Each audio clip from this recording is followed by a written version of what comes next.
Everyone at that singles mixer had the same look on their face when they saw my match. It was pity. The woman across from me was 44. I was 31. My sister, who dragged me there, was already mouthing sorry from across the room. But Diana didn't look sorry. She looked like someone who'd stopped performing embarrassment a long time ago. She picked up her wine, tilted her head, and said, "So, are we going to pretend this is awkward, or are we going to skip that part?" I think I fell a little bit in love right there, before I even knew her last name. I need to back up. My name is Owen Hale. I'm 31. I coordinate logistics for a regional distribution company, which is a polite way of saying I spend 40 hours a week making sure boxes end up where they're supposed to be. I'm decent at it. I've been told I'm good at it. I have never once felt passionate about it. The thing about logistics is it rewards a very specific personality. You show up, you track the numbers, you solve the problems before anyone knows they existed, and then you go home. Alone, usually. Because the same instinct that makes you good at routing shipments makes you terrible at staying in a room when the conversation turns personal. I have been single for 2 years. Before that, I dated a woman named Jess for 14 months. She was kind and patient, and she made this lemon pasta thing on Sundays that I still think about sometimes. And one night in March, she sat across from me at that same kitchen table and said, "Owen, do you even want this?" I didn't answer fast enough. That silence told her everything. She wasn't wrong. I did want it. I just didn't know how to want it out loud. Jess moved to Portland, and I kept the apartment and the couch and the silence she left behind. I pretended the silence was peace. For a while, it almost felt like it. After Jess, I didn't date. Not because I was heartbroken, but because I was relieved. That's the part nobody tells you about avoidance. It doesn't feel like hiding. It feels like breathing room. You fill your evenings with things that don't ask anything of you. Streaming services and takeout containers and a gym membership you use just often enough to feel responsible. You build a life that looks fine from the outside and feels like a waiting room on the inside. You tell yourself you're being intentional, when the truth is, you're just being still. My mother asked me once on the phone if I was lonely. I told her I was busy, she said. "Those aren't the same thing, Owen." I told her I knew that. I didn't, though. Not really. Loneliness and busyness had started wearing the same clothes, and I'd stopped checking which one showed up each night. My sister Kara noticed before anyone else. Kara is 35, married to a man named Greg, and convinced that my emotional development is her personal project. She's 4 years older, which she treats like 40. She calls every Sunday without fail. She sends articles about attachment styles that I open and skim and close before they make me uncomfortable.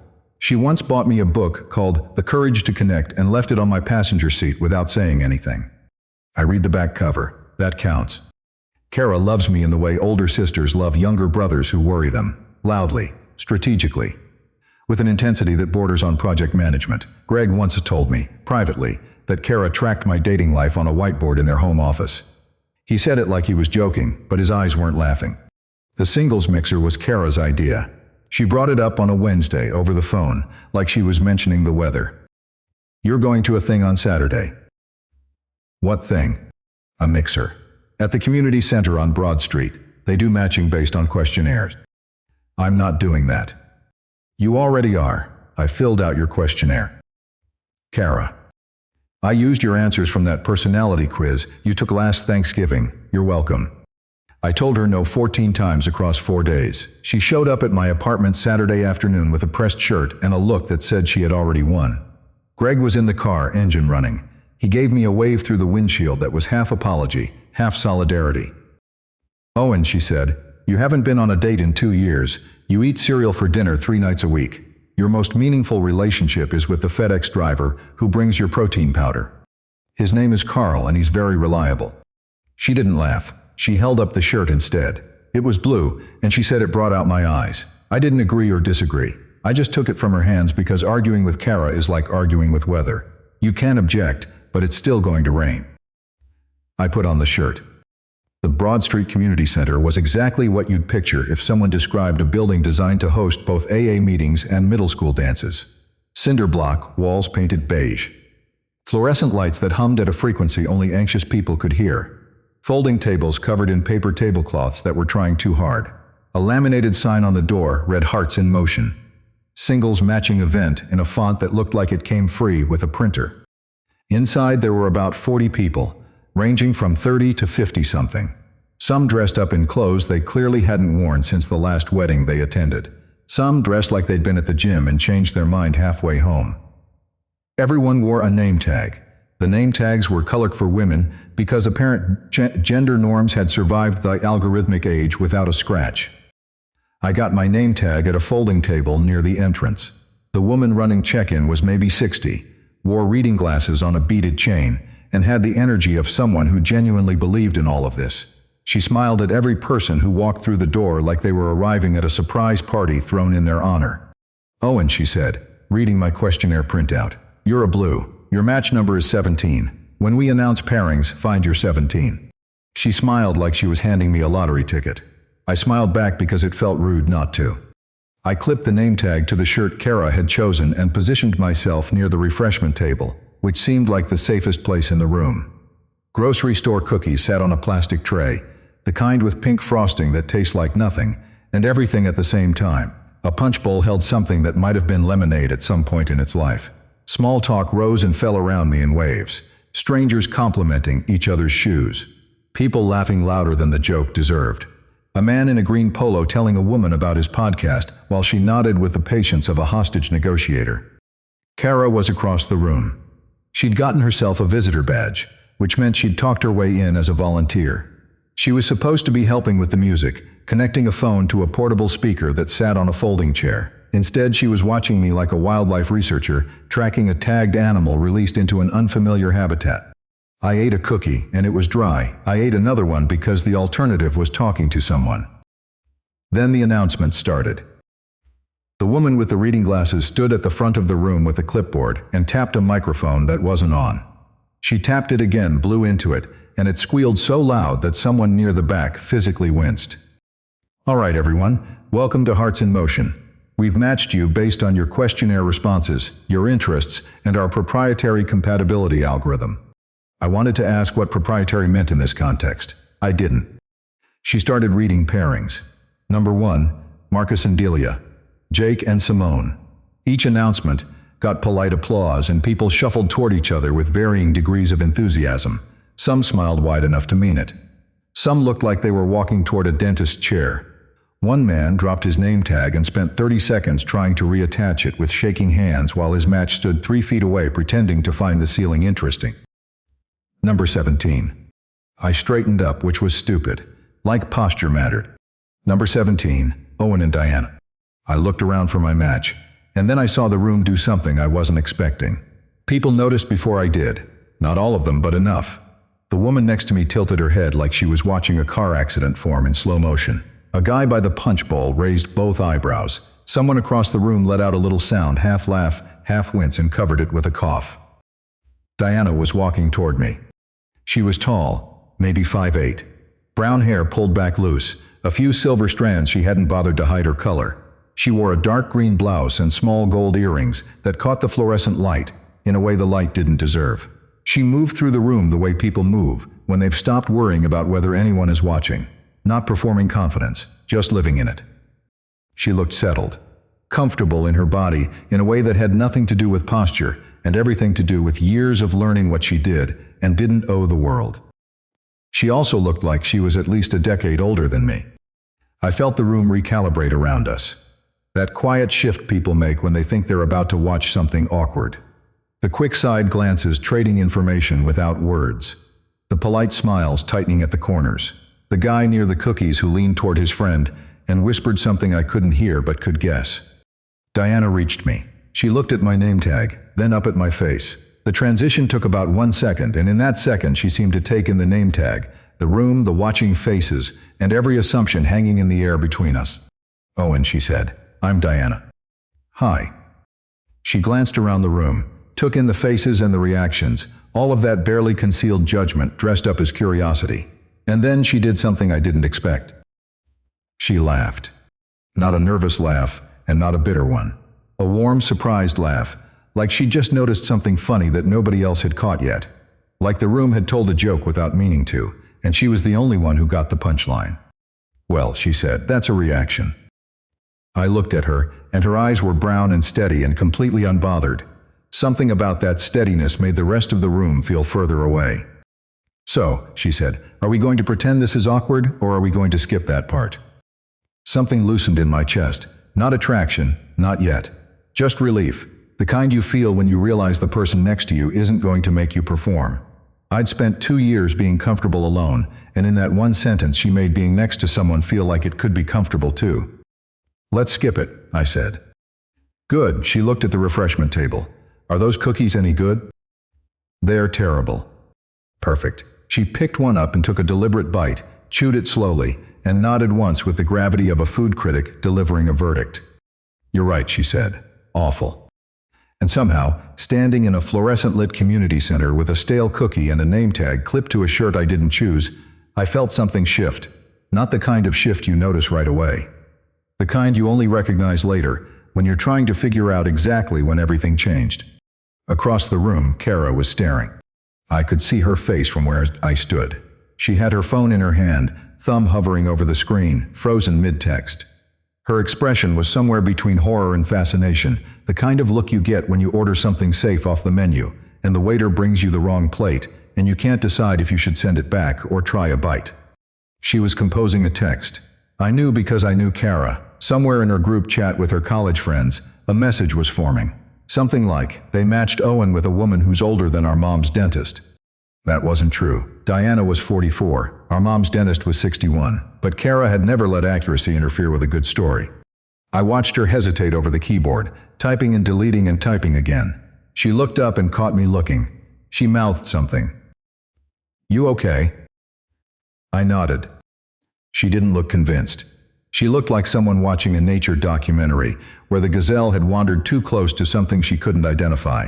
Not a predator she recognized. Something unfamiliar. Something the narrator hadn't explained yet. I turned back to Diana. She'd noticed where I was looking because of course she had. She had that quality some people develop after 40, the ability to read a room without appearing to scan it. Yours, she asked. Sister. The one who filled out your questionnaire. Diana's eyebrows rose slightly. How did you know she filled it out? You don't seem like the type to fill out a compatibility questionnaire voluntarily. I blinked. She wasn't wrong. Diana picked up another cookie. I watched her examine it with the same steady attention she'd given the room, the reactions, me.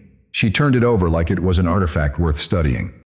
So Owen, she said, tell me something about yourself that's true but not impressive. I thought about it for a moment. I coordinate shipping logistics, which is less interesting than it sounds. I eat cereal for dinner more often than I should. And my most honest relationship in the last 2 years has been with a FedEx driver named Carl. Diana looked at me for a long moment. Then she smiled. Not the polite kind. The kind that starts in the eyes and takes its time reaching the mouth, like it has to check with the rest of her face before committing. I like you already, she said. You're not performing. I didn't know what to say to that. Nobody had ever told me that not performing was likable. I'd always assumed it was the opposite. So I picked up a cookie and said, these really are terrible. They are, she said. Let's get more. We walked toward the refreshment table together. Behind us, the room kept watching. In front of us, a bowl of bad lemonade and a stack of paper napkins printed with "Love is a Journey" in cursive, which felt like a bold claim for a community center on Broad Street. I didn't look at Kara again. I didn't need to. I could feel her composing a second text, her thumb moving across the screen with the urgency of a war correspondent. The group chat was about to get very active. But standing next to Diana, holding a stale cookie in a room full of people who had already decided what this was, I realized something quiet, something I wouldn't have words for until much later. Nobody in that room was looking at us and seeing what I was seeing. They saw the age difference, the mismatch, the algorithmic error dressed up in a blue name tag and a green blouse. I saw a woman who had walked into a room designed to make people nervous and decided not to be. I saw someone who laughed at the judgment instead of folding under it. And I saw, for the first time in 2 years, a reason to stay somewhere I hadn't planned to be. That was enough. The mixer had a structure, apparently. Every 15 minutes a buzzer sounded, and the pairs were supposed to rotate to a different station.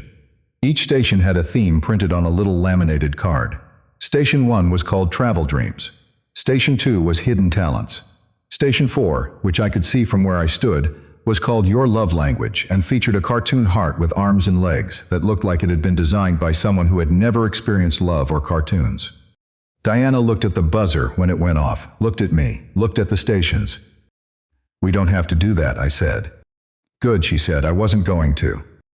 We found 2 folding chairs near the back wall, away from the circulating pairs and the laminated conversation prompts and the woman with the reading glasses, who was now darting between groups like a kindergarten teacher during free play. Diana sat down and crossed one ankle over the other. She held her wine glass the way some people hold coffee mugs, with both hands like the warmth mattered more than the drink. "So," she said, "Owen the logistics coordinator. Owen who eats cereal for dinner and is best friends with a delivery driver. His name is Carl." She nodded, turning the name over like she was filing it. "What kind of cereal?" I looked at her. Nobody had ever asked me that as a follow-up. "It rotates," I said. "Frosted Flakes when I'm feeling optimistic. Plain Cheerios when I'm not." "And tonight?" "Tonight was a Cheerios night." She smiled at that, not the polite kind. The kind that said she understood what the cereal meant without needing me to explain it. "What about you?" I said. "I don't even know what you do." She set her wine glass on the floor next to her chair, careful, like the floor might not deserve it. "I teach art," she said. "High school, juniors and seniors mostly. Ceramics, painting, the occasional brave kid who wants to try sculpture." "You teach teenagers." "I teach teenagers who think they're adults and adults who act like teenagers." She paused. "And I love it, which surprises people for some reason. They hear high school teacher and make a face like I just told them I volunteer at a maximum security prison." She said it without bitterness, just observation, like she'd watched people react to her job enough times that it had become data instead of an insult. "The hard part isn't the kids," she said. "The hard part is the parents who think art is something their child should outgrow. Like creativity is a phase, the same as biting or believing in the tooth fairy." I watched her talk about it.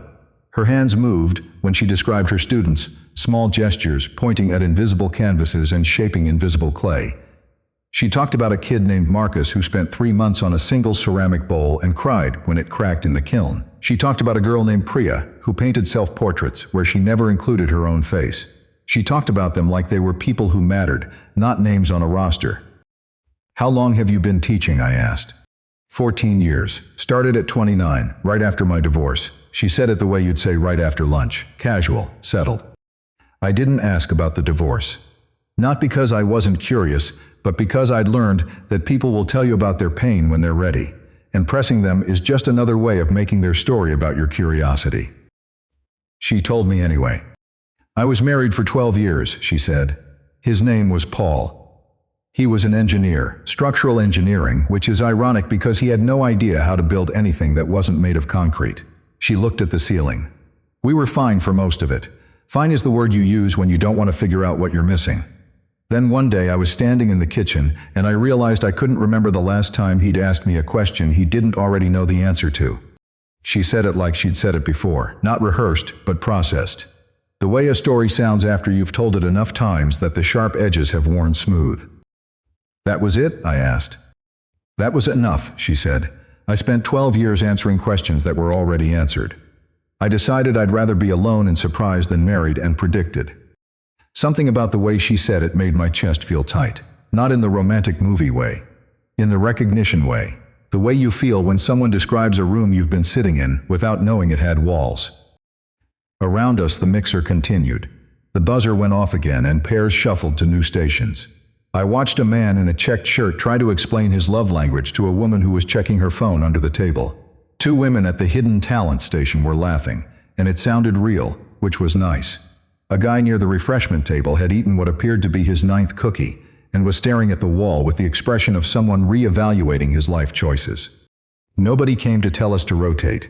Either the organizers had forgotten about us or they'd decided we were a lost cause. I preferred the second option. It felt more honest. Diana noticed me watching the room. "You do that a lot," she said. "Do what?" "Watch from a distance, like you're studying the room instead of being in it." "I'm in it. You're near it." She tilted her head, and one of those small gold earrings caught the fluorescent light. "There's a difference." I didn't have a good response to that, so I picked at the label on my name tag instead. The adhesive was starting to peel. Blue for men, like the room needed a color code to tell us apart. Across the room, Kara was having problems of her own. She'd been paired with someone. I hadn't noticed when, but at some point during the shuffling, a man had sat down next to her. He was about her age, maybe a year or 2 older. Brown hair, parted neatly, button-down shirt tucked in. The kind of man who looked like he'd been assembled from a dating profile checklist. Tall enough, fit enough, symmetrical enough. He was talking, and Kara was nodding, and from 30 feet away I could tell that neither of them was present. The man was doing the thing people do at these events where they talk about themselves in the form of questions. I love hiking. Do you love hiking? Kara with his appropriate responses. Yes, she loved hiking. Yes, she'd been to that trail. Yes, that restaurant was great. But her eyes kept drifting. To me, to Diana, to whatever was happening at our two folding chairs that she couldn't quite make sense of from across the room. She had her phone in her hand. I watched her type something, delete it, type something else. Earlier, her text to the group chat had probably been funny. Jokes about Owen's algorithmic disaster. Screenshots from the event website with circled age ranges and crying laughing emojis. But something had shifted. I could see it in the way she held the phone, lower now, closer to her lap, like the messages had gotten private. The angle of someone who wasn't sharing anymore. The angle of someone thinking. Her paired conversation was hollow. I knew it the way you know when a phone is ringing in an empty room. All the right sounds and nobody home. And I think, watching her from my folding chair, that Kara was starting to notice something uncomfortable. Not about me and Diana. About herself. About the fact that the conversation she was supposed to want, the age-appropriate match with the right height and the right shirt and the right answers, felt like furniture. Functional, forgettable. Something you sit on without thinking about. Diana was telling me about the first year after her divorce. Not the sad parts, the strange parts. I repainted every room in my house, she said. Every single one. Took me 4 months because I kept changing my mind about colors. The bedroom was blue for 2 weeks, then green, then this awful yellow that made it look like a hospital nursery. What did it end up? White, she said. I painted the whole thing white and bought new curtains, and it felt like mine for the first time in 14 years. She talked about learning to cook for one person. How the measurements never worked because every recipe assumed you were feeding a family. How she'd make a full pot of soup and eat it for 5 days straight until she couldn't stand the sight of it. How she started buying single-serving containers from the dollar store and felt embarrassed at the checkout until she realized nobody was watching. I used to set 2 places at the table, she said, not because I missed him, just because I'd done it for so long that my hands did it before my brain caught up. I'd put down a plate, put down a fork, and then stand there looking at the empty chair and think, and I'd put the plate back. She told me about driving alone for the first time in years without telling anyone where she was going. About sitting in a parking lot outside a movie theater for 20 minutes deciding whether it was sad to see a movie alone and then going in and realizing it wasn't sad at all. It was just quiet in a way she'd forgotten quiet could be. I listened, which sounds simple, but for me it wasn't. Listening, the real kind where you're not just waiting for your turn to talk or planning your response 3 sentences ahead, takes a kind of stillness I'd spent 2 years avoiding. Stillness meant feeling. Feeling meant noticing. And noticing meant admitting that the life I'd built out of serial dinners and safe distances wasn't peace. It was anesthesia. Diana stopped talking about the divorce and started talking about now. About the students. About Saturday mornings where she drove to estate sales looking for old frames she could strip and refinish. About her neighbor's dog, a retriever named George, who came to her back door every morning expecting a biscuit she'd started buying specifically for him, even though she told the neighbor she didn't. You have a secret dog, I said. I have a secret dog, she confirmed, and I'm not sorry about it. She was funny, not in the way that people at mixers are funny, where every joke is a performance designed to prove you're worth sitting next to. She was funny the way people are funny when they've stopped caring whether you laugh or not. The difference is everything. One is a pitch, the other is a window. And I realized, sitting in that folding chair with the buzzer going off for a rotation we both ignored, that I was having a conversation I hadn't had in 2 years. Not an exchange of information. Not small talk upgraded to medium talk. A conversation where I forgot to be careful about what I said next. That's when Diana said the thing that broke something open. She was looking at me. Not at the room, not at her wine, not at the middle distance, at me. And she said, "You're very good at this, you know." At what? Being charming without saying anything real. I felt my jaw tighten, the kind of involuntary response your body has when someone finds the lock you thought was hidden and puts a key in it. "I'm being real," I said. "You're being honest," she said. "That's different. You told me about the cereal, about Carl, about the logistics job you don't love. Those are true things, but they're safe truths. The kind you can say to anyone without it costing you anything." I looked at the floor. She leaned forward and her voice got quieter, not softer, quieter, like volume and vulnerability were related somehow. What do you avoid, Owen? I could have deflected. That's what I do. It's what I've always done. Make a joke, change the subject, find the nearest cookie, and comment on how dry it is. Deflection isn't lying. It's just choosing which truths to keep in your pocket and which ones to hand over. But something about the way she asked it, direct and patient and without any urgency, like she'd wait all night for the answer if that's how long it took, made deflection feel like the wrong move. Not because she deserved better, though she did. Because I was tired of the version of myself that answered every important question with a joke. Everything, I said. I avoid everything, and I always have. I avoided Jess. I avoided this mixer.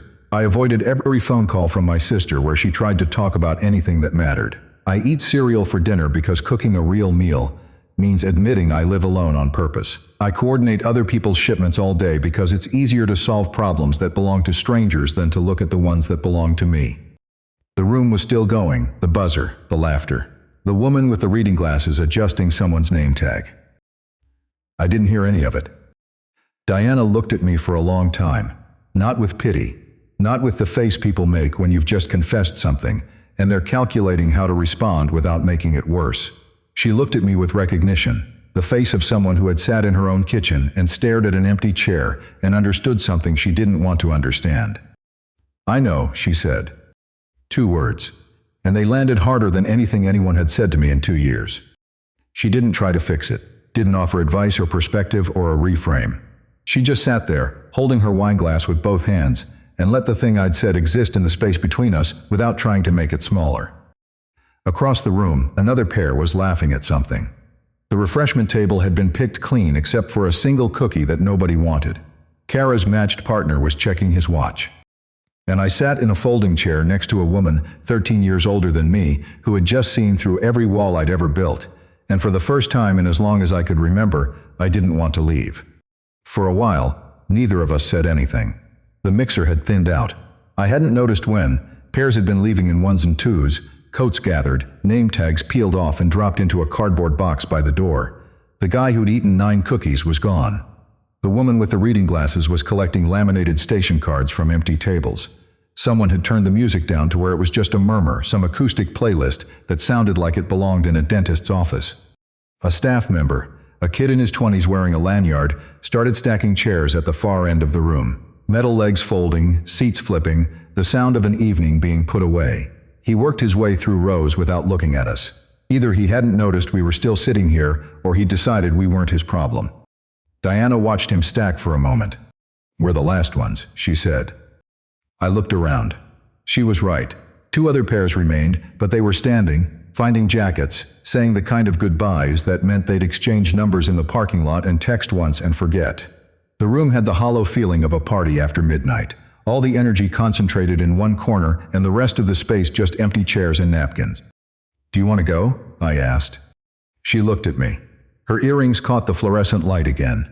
And for some reason that small thing, that glint, made her feel more present than anyone else in the room. "No," she said. "Do you?"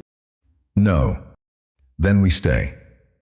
She said it like it was obvious, like staying was the only reasonable option, and asking about it was a formality. I liked that. I liked that she didn't turn it into a decision that required processing or discussion. She just said the thing she meant and let it be true. The kid with the lanyard worked closer. He stacked the row behind us, and the metal scraping made Diana wince. She took a sip of her wine. It must have been warm by now. Room temperature at best. She didn't seem to care. "Tell me about the marriage," I said. "Not the ending, the middle of it." She raised her eyebrows at that. "The middle? The part where it was fine. What did fine look like?" She set the wineglass down, held it by the rim with 2 fingers, rotating it in a slow circle on the floor beside her chair. "Fine looked like Thursday nights," she said. "Paul would come home at 6:15, always 6:15, because his commute was 42 minutes, and he left at 5:33. He'd put keys in the bowl by the door, the same bowl, the same spot in the bowl. He'd ask how my day was, and I'd say good, and he'd say good, and we'd eat dinner and watch something and go to bed." She stopped rotating the glass. For 12 years, Thursday looked like that. I could have set a clock by it, and I told myself that consistency was love, that predictability meant stability, that if nothing was wrong, everything was right. She paused. It took me 11 years to understand that nothing being wrong isn't the same as something being right. What changed? I started painting again. She looked at the ceiling, and I watched her face do something complicated, a small movement around her mouth that I couldn't read. I'd stopped painting when we got married. Not because Paul told me to. He never told me to do anything. That was part of the problem. He never cared enough to tell me to stop, and he never cared enough to ask me to start again. I just let it go the way you let go of things when you're busy being fine. She crossed one ankle over the other, mirroring herself from earlier, and I noticed she did that when she was thinking. A small physical habit, like a bookmark in a conversation. If you're finding this story worth your time, subscribing means more stories like this one find the people who need them. I started painting on Tuesday nights, she said. Drove to a studio in Greenfield and rented bench space for $12. Paul didn't ask what I painted. He asked what time I'd be home. And one Tuesday I was working on this piece, just a landscape, nothing remarkable, and I realized I'd been there for 4 hours and hadn't thought about home once, not once. And when I got in the car to drive back, I sat in the parking lot and cried. Not because I was sad. Because I'd found the first thing in 11 years that made me forget to be his wife. And I was ashamed of how good that felt. She said it without looking at me. She said it to the room, or to the stacked chairs, or to the version of herself who'd sat in that parking lot. He left 9 months later, she said. His decision, technically. But I think we both knew. He could feel me leaving in increments, and he chose to go first because that was easier than watching. She picked up the wine glass and drained it. I don't blame him, she said. I blame the version of me who spent 12 years apologizing for wanting more. Who confused being low maintenance with being loved. She set the empty glass down. I spent a year after the divorce doing the same thing, apologizing. To friends, to his family, to my own mother. I'm sorry the marriage didn't work. I'm sorry I couldn't be easier. I'm sorry I needed things. She looked at me. I don't apologize for that anymore, she said. Not for the marriage, not for the painting, not for being 44 at a singles mixer in a community center that smells like floor wax and bad decisions. She almost smiled. I spent too long making myself smaller so other people could feel comfortable. I'm done with that. I didn't say anything for a long moment, not because I was searching for the right response. Because what she'd said had found a room inside me that I didn't know had a door, and I needed a second to stand in it. I've never had that, I said. Had what? Something I forgot to leave. Someone I forgot to leave. I've never stayed long enough for the staying to matter. Jess was 14 months, and by month 4 I was already keeping 1 foot near the exit. I didn't fight to keep it. I didn't fight to let it go. I just waited until the waiting did the work for me. Diana nodded, not in agreement but in recognition, the way you nod when someone describes a place you've been and didn't expect them to know about. That's worse, she said. Gently, not as a judgment but as an observation from someone who'd lived on the other side of it. I know. Paul stayed for 12 years and never showed up. You leave before you have to show up at all. Same wound, different scar. I looked at the floor. The linoleum was scuffed near the leg of my chair. Someone had dragged a table across it and left a mark, a long gray scratch that went nowhere. I need water, I said, or maybe both. She nodded and set her glass down. I'll be here. I stood up and my knees popped, the way they do when you've been sitting in a folding chair for 2 hours without moving. The kid with the lanyard had stacked everything except our 2 chairs and the one behind us. He was sweeping near the entrance. He looked at me with the tired patience of someone who wanted to go home, but wasn't going to say it. I walked into the hallway. The hallway of the Broad Street Community Center was the kind of space nobody designed on purpose. A corridor with beige walls and a drinking fountain that hummed and a bulletin board covered in flyers for yoga classes and neighborhood watch meetings. The fluorescent tube above the fountain flickered every few seconds with a sound like a small insect dying. I pressed the button on the fountain and drank. The water was warm and tasted like metal. Owen. I stood up. Kara was leaning against the opposite wall, arms crossed, jacket on, purse over one shoulder. She looked like she'd been waiting, or like she'd come looking and found me by accident and was now pretending she'd been waiting. Hey, I said. What are you doing? Getting water. You know what I mean. I wiped my mouth with the back of my hand. Kara's face had that expression I knew from 20 years of being her brother. The expression she wore when she wanted to say something she'd been rehearsing in her head for the last hour and was now trying to make sound spontaneous. She's 44, Owen. I know how old she is. She shifted her weight, uncrossed her arms, then crossed them again. I'm not trying to be. She stopped. I'm not saying this because of the age thing. I'm saying this because you're in there talking to this woman like you've known her for years and you met her 3 hours ago, and I don't know what's happening. We're having a conversation, I said. That's what's happening. She looked at me, and I could see the thing underneath the concern, underneath the big sister voice, underneath the crossed arms and the rehearsed objections.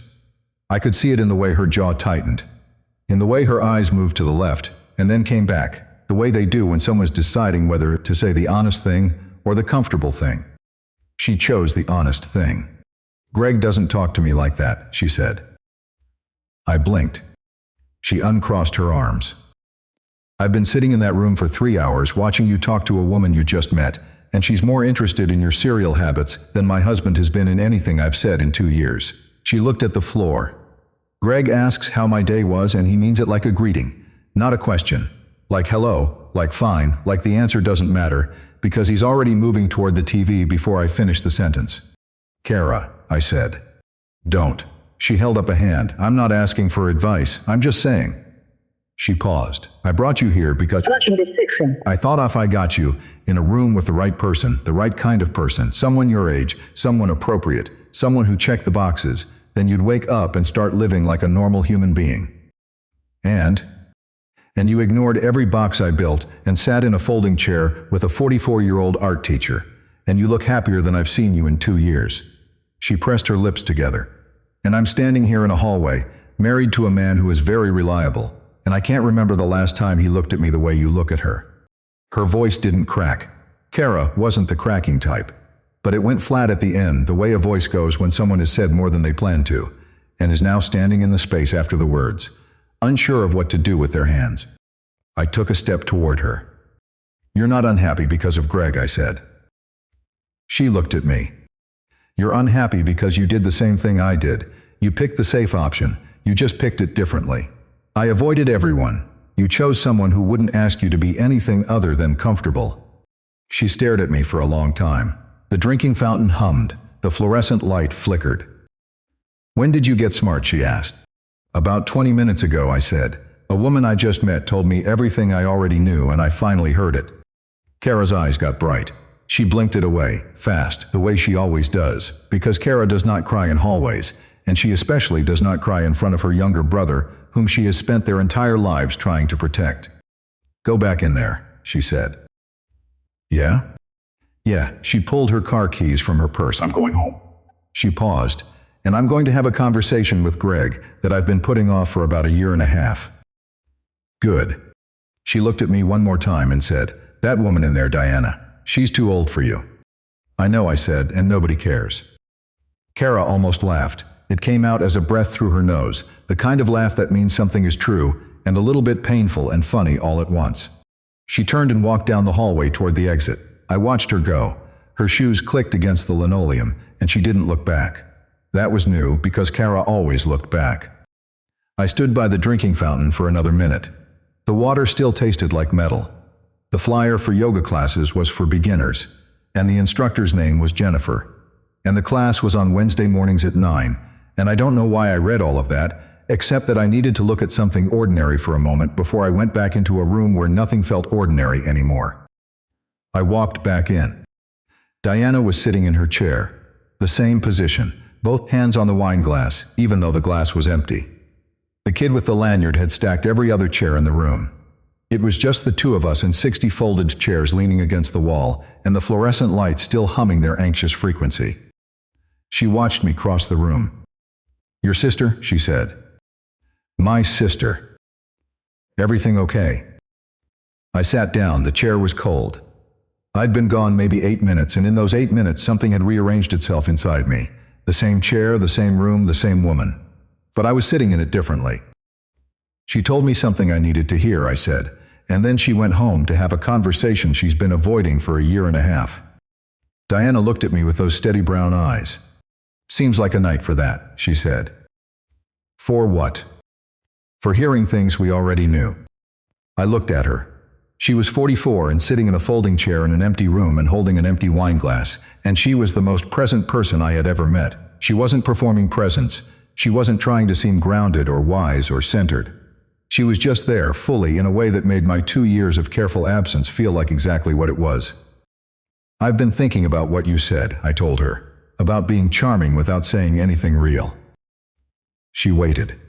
"I think I've been doing that my whole life. Not just here, everywhere. With Jess, with my sister, with my mother on the phone.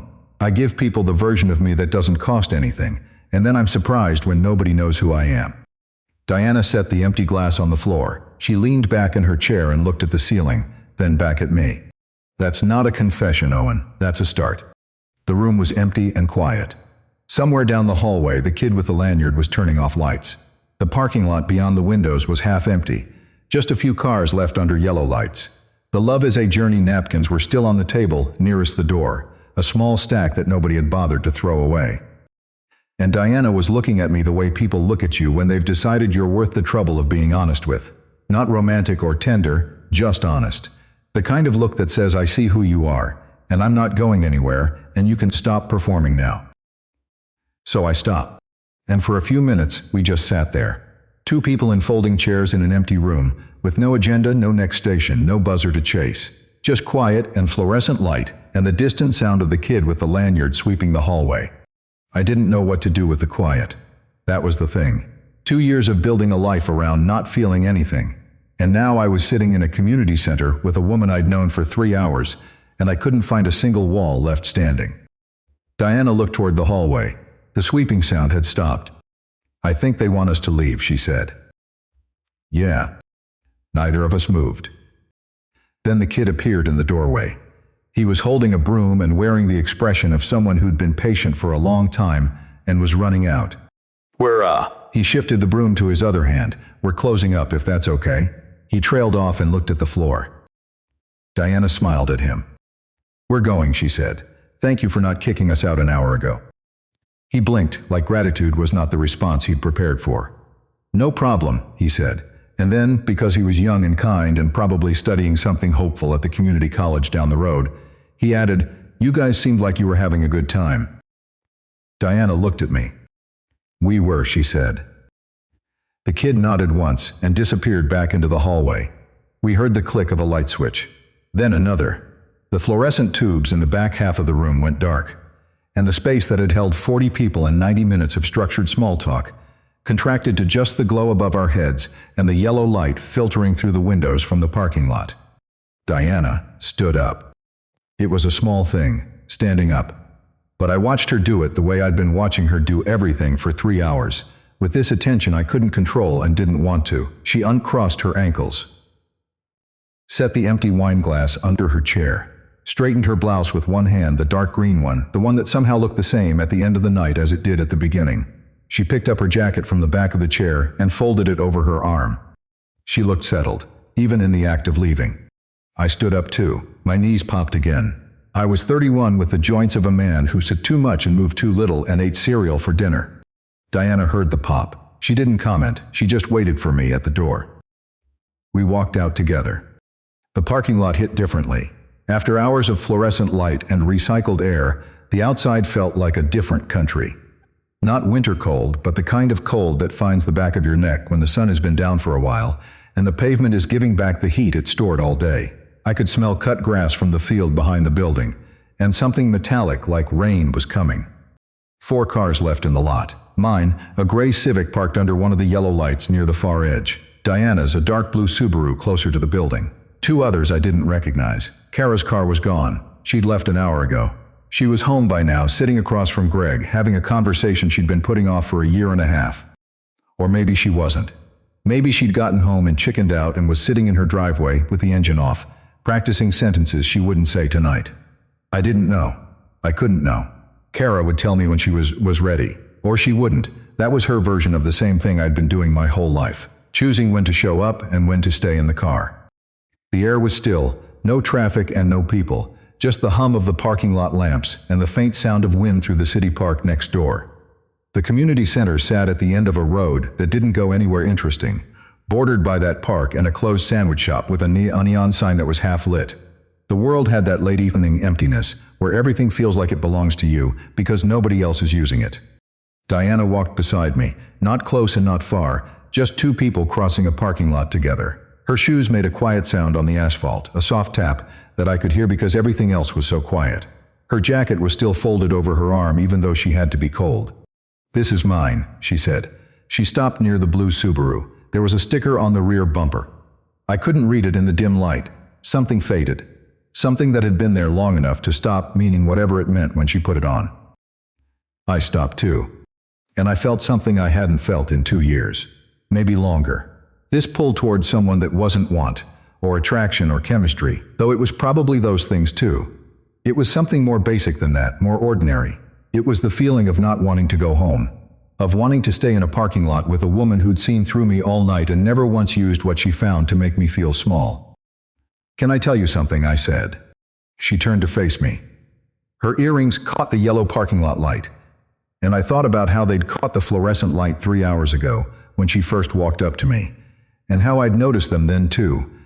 And how some details stay with you not because they're important, but because they're attached to moments that are. She waited. "I've spent 2 years not being anywhere," I said. "Not the apartment, even though I sleep there. Not the office, even though I show up. Not at family dinners or phone calls or any of it. I've been absent from my own life, and I told myself it was a choice. Like I was curating something. Like I was being intentional about being nowhere." The parking lot was quiet. And tonight I was somewhere. For the first time in 2 years I was in a room and I was present in it. Not performing being in it, not planning my exit. Present. I looked at her. "You did that," I said.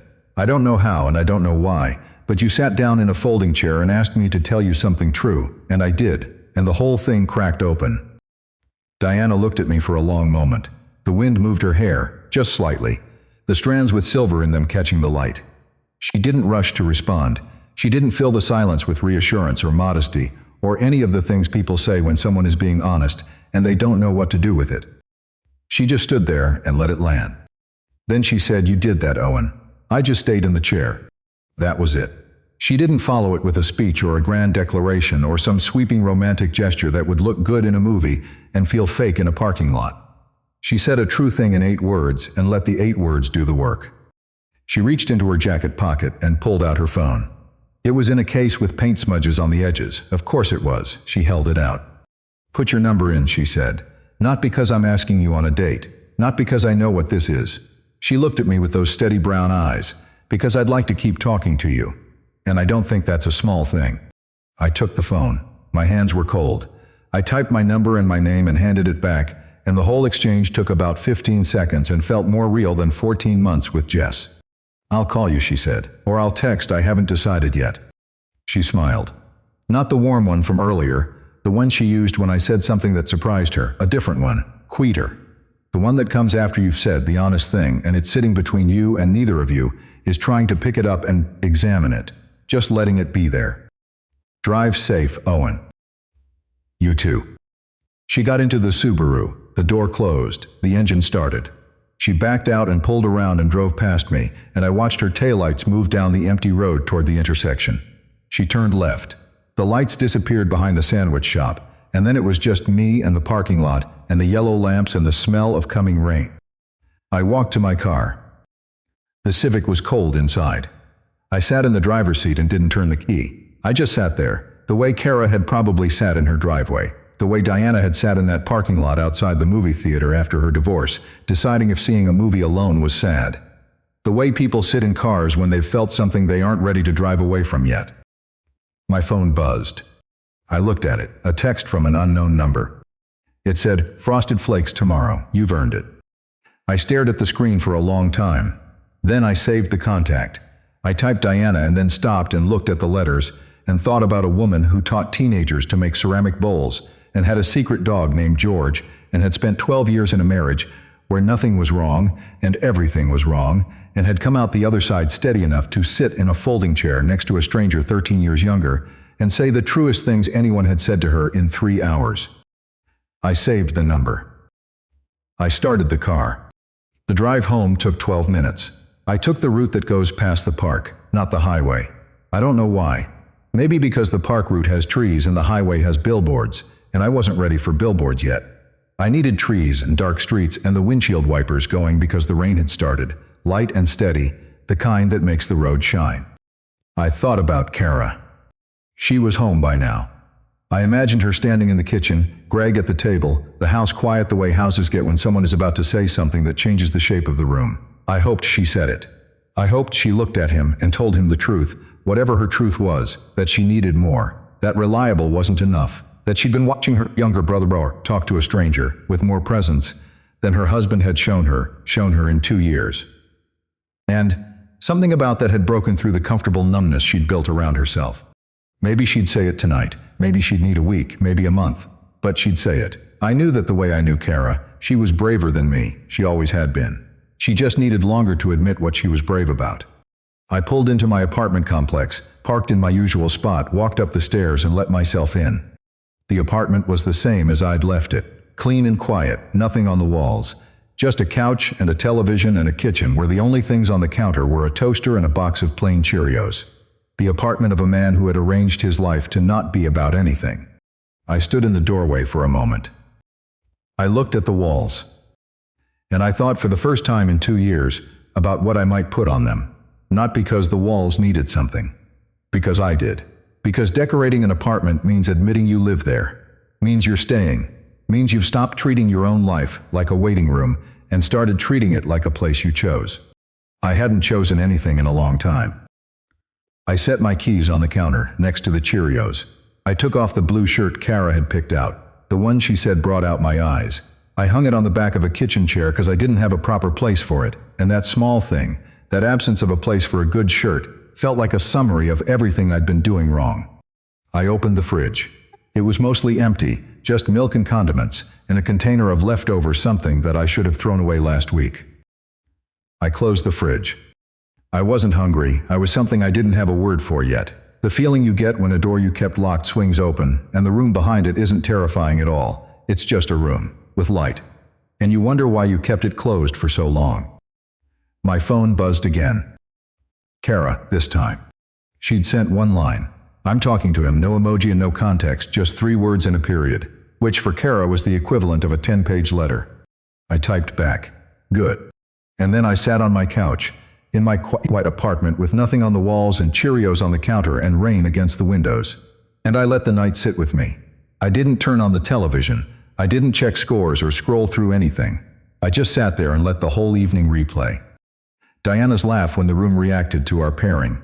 The way she held her wine glass with both hands. Her voice getting quiet when she talked about Paul, about the painting, about the parking lot. Her line about being charming without saying anything real. The kids stacking chairs. Kara in the hallway, arms crossed, voice going flat when she said, Greg doesn't talk to me like that. Diana's eyes when I came back. That's not a confession, Owen. That's a start. The start.